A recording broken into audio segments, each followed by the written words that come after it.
30 minutes before our honeymoon, my husband comes up to me and tells me that his cousin is going to tag along because his cousin got in an argument with his significant other, but I'm a little confused. What that has to do with our honeymoon?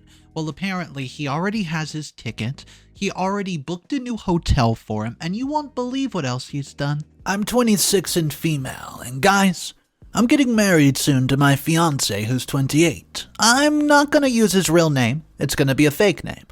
Jamie. Because I just finished Ted Lasso, and Jamie Tart is the love of my life. We've been together for 3 years now. We met through mutual friends. And while I love him deeply, I'm starting to feel like I'm suffocating under the weight of his rather intense family. Just so you have some context to go off of before the comments telling me to cut them off or go no context start flooding in. Jamie comes from a very wealthy and extremely close-knit family. It's not like success levels of money type thing, but there isn't some giant family business that they all work for or whatever, but everyone's very comfortable. Student loans are very much not a thing, and all the grandkids have trust funds. Not huge ones, everyone's still got a job, but trust funds nonetheless. When I say close-knit, I mean it in every sense of the word. I'm an only child, my parents are also only children, and they're the biggest introverts I've ever known, who would be perfectly happy isolated from the rest of the world for the rest of their lives, as long as they have each other and I visit often. We're well off, but my family is tiny and not very well connected, so you can imagine how much of a culture shock it was to meet Jamie's family when I first started dating him. I was actually in awe of how close they were. Everyone seemed warm and loving and supportive. It was like stepping on one of those cheesy Hallmark movies. There's no such thing as a nuclear family in his family. He's an only child too, but you would never believe it if you met him. They don't all live together or anything like that though. His oldest aunt does live with his grandmother. But they're super close and they're constantly together, so they might as well be always together. By the way, everyone calls his grandmother grandmother, like it's some kind of title, like she's the godfather or something. She's the one who built their family's wealth, single-handedly, and she is the undisputed matriarch of the family, like I'm talking uncontested. What she says go, no question about it, and if she says jump, you simply say how high. His parents, uncles, aunt, and cousins, everyone follows what she says without even a question. Honestly, I'm impressed by how much they respect her. I grew up without my grandparents, like I never knew them. So I just thought that I was kinda sweet, that Jamie's family revered her so much. Maybe it's because I come from the background that I come from, with my teeny tiny family made up of all 3 people. But Jamie's family dynamic started to feel suffocating after a while, almost. Like I said, he's an only child in disguise, and that's because he's super close to his cousin. He's got about a dozen of them, and each and every one of them is more like a sibling than an extended family. I've got some cousins on my mom's side of the family, once removed, but still, we're nowhere near the level of close that Jamie is with his cousins. I feel like if I had actual siblings, I still would not be as close to them as Jamie is to his cousins. He sees them at least once a week, and that really is the very least, and more often than not, it's multiple times a week, and they're pretty much always at our house. We're at theirs, or they're all going out somewhere together. Their partners and spouses are included most of the time, but sometimes it's just, quote, a cousin thing, which is fine. Don't get me wrong, I really do think it's wonderful that Jamie has such a strong bond with his family. I wish I had a closer cousin of my own to have that with, but sometimes it just feels as though they're his top priority, not me. This is something that's been especially apparent to me with all the wedding planning that's been going on since we're, getting married soon. Jamie and I both work full-time. We're both young and in the early days of our careers, so yeah, obviously we're busy. And all his family commitments on top of that and scheduling time to actually sit down and plan out the wedding has been tough. We've got a wedding planner and everything, but still. Anyways, we agreed to sit down with our planner every other week, so we can actually get things done in time. And we've kept up with that schedule pretty well, but lately, Jamie's been blowing off all of our sessions. The story is that one of his cousins, Chuck, recently separated from his wife, and Jamie and all of their other cousins have been rallying around him to show support and cheer him up a little. I think that's great and really sweet, but he's missed the last 2 meetings with our planner with 0 notice, and I've had to handle everything by myself as a result. I feel like I'd be more okay with it if he bothered to tell me a little earlier. But even then, I think I'd be kind of miffed, because this is not just my wedding, and I don't want to be one of those brides who do everything herself, and her groom doesn't even know what flavor of cake we're having. I want him to be involved, and he says that he wants to be too, but his actions are telling another story. On the flip side, when he was involved before this whole Chuck debacle cropped up, there have been moments in the planning process where I feel like I've been completely sidelined or even steamrolled. For example, we were torn between these 2 beautiful venues that we both loved. One was a little closer to where his family lives, and the other one was slightly more central for most of our friends who make up the majority of the guest list. Guys, we couldn't decide, so we tabled for it a bit, and I figured we'd get back at it together, talk it over again, and, just come to a decision as a team. But instead, Jamie went ahead and booked the one closer to his family without telling me, until after he had made the non-refundable deposit. I did not kick up the fuss at this because I really did like that venue too. But it still stung that he did not consult me. I feel like I'm just complaining and going on and on about me, which is exactly what I don't want to be doing and why I've not spoken to Jamie about this. I feel completely self-centered even thinking this stuff, so you can imagine how guilty I feel writing this all down. I know Jamie did not skip the last 2 sessions for nothing, or even do something fun. He was supporting his cousin, and Chuck is going through a really hard time, and Jamie is going to be there for him, because that's just the kind of man that he is. That's one of the things I love about him, so I really should not be faulting him for it just yet. I'm doing just that because I feel like he's constantly putting his family above me, above us. I want us to start our own family one day, but I don't want to do that with someone who can't balance his time now, and I don't want to count on some magical switch flipping in his brain after we get married to reset his priorities. I get it. His family's always going to be a priority. I'm just asking for a little consideration here. My family might not be as big as his, and certainly not as interwoven, but we're close in our own way, and my parents' relationship has taught me that you should always put your partner first. That's the kind of love I want. I love Jamie, but I don't love the idea of spending the rest of my life coming second or third, or whatever place I am after all the family members are factored in. I don't want to be the nagging fiancé, but I feel like I'm on the outside looking in here. Guys, please, I'm just begging at this point for a little bit of an outside perspective. Am I being unreasonable? Please, let me know. What's up, everybody? I hope you're having a great day. So we're going to look at the first update, and wow, things are about to escalate. If you are new to the channel, make sure you hit that subscribe button, guys. Here's the first update, update number 1. If you had not read my first post, I'm the girl who was complaining about her fiancé blowing off a wedding planning to comfort his cousin. It's been a week since that post, and I wish I could say that things have improved, but that would make me a liar. Things have actually gotten worse. Chuck has now moved into our guest room. You might be wondering how this could have happened, especially if you read my last post about wanting Jamie to put us first. But then you'd have to just, have the same amount of information as I do. I don't know how this happened either, because Jamie did not even ask me. He just came home one night and informed me that Chuck's wife had filed for divorce and was kicking him out of their apartment, so he was just going to be staying with us for a while. That's it. No discussion. Not even a heads up, just, hey, get the guest room ready, baby. Chuck's on his way. He made the decision completely on his own, like I wasn't even part of the relationship. I was too stunned to even argue at the time, which is completely unlike me.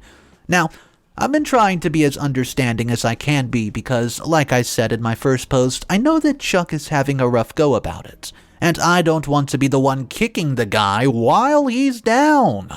I don't, but this is our home and Jamie's. I should have a say in who enters our space, let alone who actually lives in this home.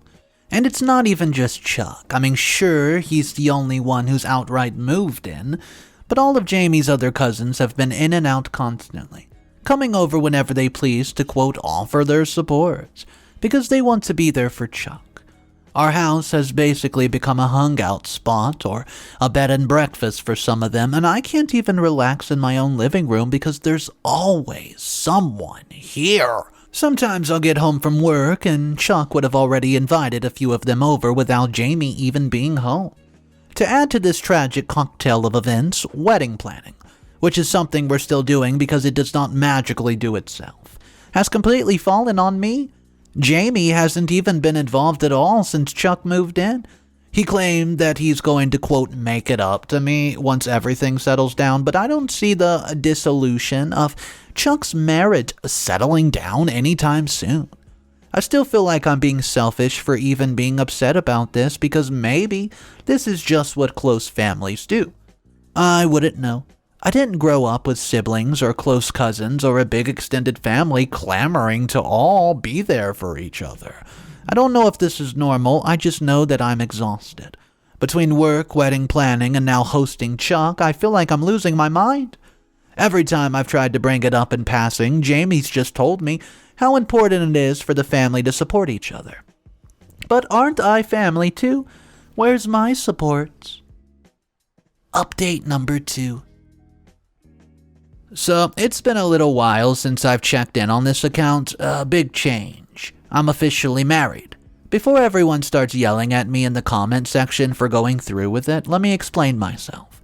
Please refrain from asking any questions until the end of the presentation. I haven't actually read everything else I posted on this account in a while, but from what I remember, I was really going through it. I felt completely alone and overwhelmed, and I knew that if I kept trying to push through everything, I was going to lose it. I wasn't willing to let it go to that level. I think it was a few days after I posted my last update and read a bunch of comments telling me to run for my life that I decided that I could not keep bottling up my feelings. I sat Jamie down properly and in private without anyone here to interpret us, and I laid it all out for him. I told him how unsupported I'd been feeling, how everything was just piling up on me and I felt like he was not helping, and how hurt I was because he kept prioritizing his family's well-being over mine. I made sure to tell him how much I appreciate his values, but that I could not take it anymore. I thought he might brush it off, but to my surprise, he really listened. He explained the reason he'd been so focused on Chuck. Apparently their grandmother, the one everyone has to call grandmother, formal-like, has this super deep-seated hatred for divorce. The story is that her husband divorced her out of the blue and ran away with the mistress, leaving Jamie's grandmother with a bunch of little children to raise. And ever since then, she's believed that divorce is the ultimate betrayal. It's like the cardinal sin in the family. If anybody gets divorced, she cuts them off. No money, no support, no contact, nothing. Jamie and his cousins were trying to help Chuck and his wife reconcile so that he would not be excommunicated like all the others. Well, I should say at least one of their uncles who had been when he got divorced. It was intense. I mean, I've always known that Jamie's family was intense, but I figured it was exclusively in that warm, lovey-dovey way like in a Hallmark movie. Knowing that made me understand the situation a little better and gave me some perspective. Still, you'll all be happy to hear that Jamie apologized for neglecting me and our relationship, and he promised to do better. He said that he always is putting family first and I was going to be his family. He asked me to trust him while he worked on it, and I decided to give him that chance. He checked right back into the wedding planning, and even though Chuck still stuck around, things got better just like he promised. I tried to be more understanding too, we're a team after all. The wedding went ahead as planned, and based on everything we came up with together. And right now, I'm sitting in my bedroom, just procrastinating, finishing up packaging for our honeymoon. We had a really nice lie-in this morning after our wedding night, and we're leaving for the airport in a few hours, and I'm allowing myself to be cautiously optimistic about our future. I really hope that this marks the start of a healthier balance between his family and our relationship. Update number 3. Guys, I just can't believe this is happening to me. My hands are shaking. I'm sitting on a closed toilet seat in an airport bathroom, hiding from my hubby, Jamie. We're supposed to start boarding for our honeymoon flight in less than an hour, and I don't think I want to leave this bathroom stall. It's only been like 4 hours since I posted the last update. I just read it over and bawled in the toilet paper and ruined my makeup. It smells disgusting in here, and it's still better than what's waiting for me out there. Right before we checked in, literally seconds before, Jamie decides to drop a bombshell on me by telling me that Chuck, who I thought was being a sweetheart and dropping the people who were giving him a place to live off at the airport, but it wasn't just our ride. Oh no, he was going to be coming with us on our honeymoon. Apparently, while Jamie and I were having our little morning lie-in this morning, blissfully checked out from the rest of the world, Chuck was called over to meet with their grandmother, who had somehow found out about his impending divorce and decides that the day after my wedding was the perfect time to inform him that he's cut off, effective immediately, disinherited and everything. Apparently there was a lawyer present, and I don't know. Jamie says that Chuck is so heartbroken and just really needs family support right now more than ever, which he must have decided while I was typing my last update about how I was being cautiously optimistic. You know, about the future together that we have, because that was the only time we've been apart today. I could not even fathom the words coming out of his mouth. That's how blindsided I was. The only thing I could say was that this was supposed to be our honeymoon, and Jamie just told me that, quote, family supports family. Then when I just repeated that, yeah, but this is our honeymoon, he decided to throw it in my face that his family had paid for the, quote, luxury honeymoon we were supposed to go on, so he should get to decide who comes, and he wants Chuck there. Well, this is supposed to be a trip for us to start our married life together as a team. But he wants to turn it into some sort of pity party, a pity vacation, they should say, for Chuck.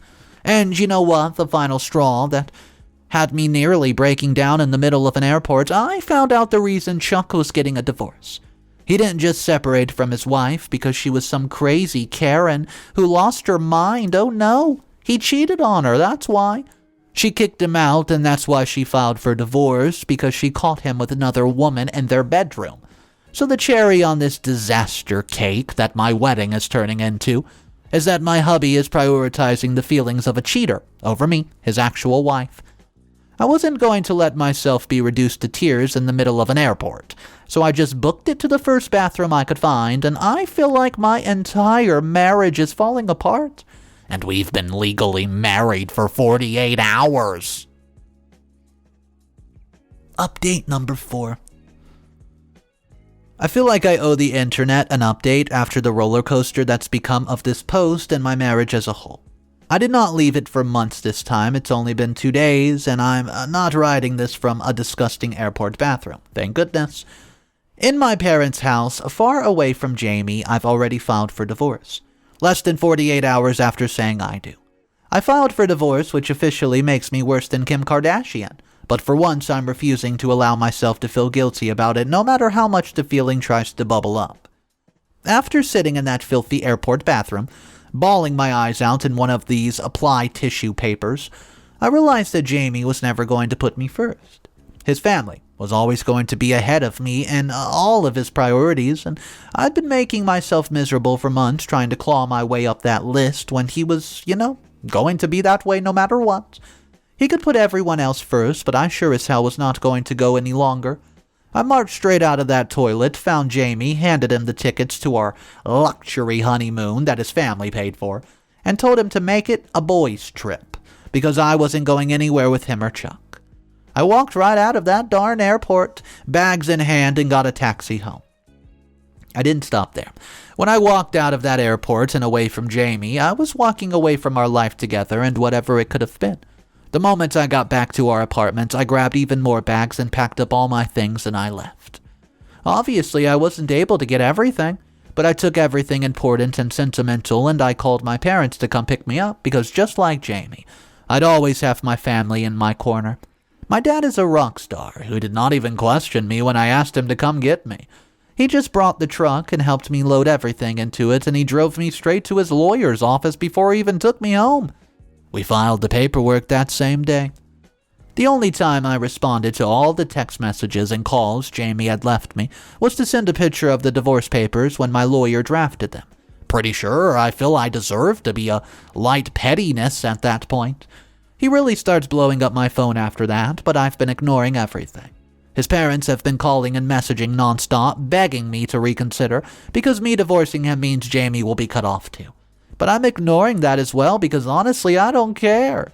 I don't know how I had the capacity to care for these months, but I'm officially maxed out and tried coming to, my seconds in my own marriage.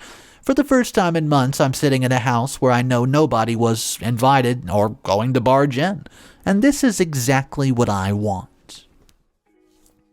Update number 5. This is the final update from OP. 6 months later, I'm finally free.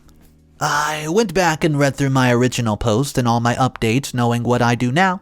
It was like seeing through new eyes. I could pick out every part of me that I knew wasn't happy and knew that I deserved better, but buried all of that under self-doubt and my love for a man who could never love me enough.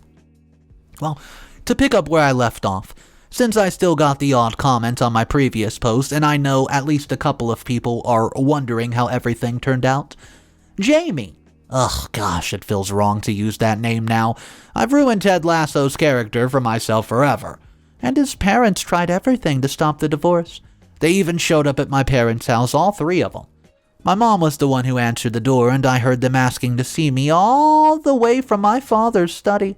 By the time I got outside, they were outright begging my mother to get me to call off the divorce and begging me to take Jamie back. I didn't, obviously, because I'd actually gained some self-respect since leaving him at the airport. They did not leave until my dad threatened to call the cops if they did not get off his lawn, and they did not stop trying to contact me for weeks after. Jamie even showed up at my office a couple of times, which I avoided because my coworkers are angels, who warned me to leave the back door. Still, I didn't just leave him to put up with being harassed and talking him back by him and his family. So I went full Karen mode. Went to the manager. His grandmother, I'd never spoken to her alone before, so it was admittedly a little terrifying, but I told her everything. I started with him blowing off the wedding planning to hang out with Chuck.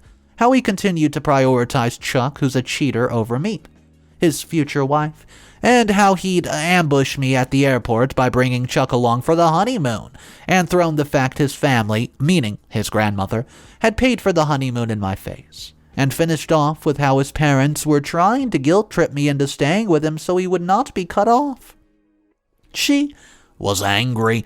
Not only did she cut off Jamie, the divorcee, who prioritized the cheating divorcee, but she cut off his parents too for enabling his behavior.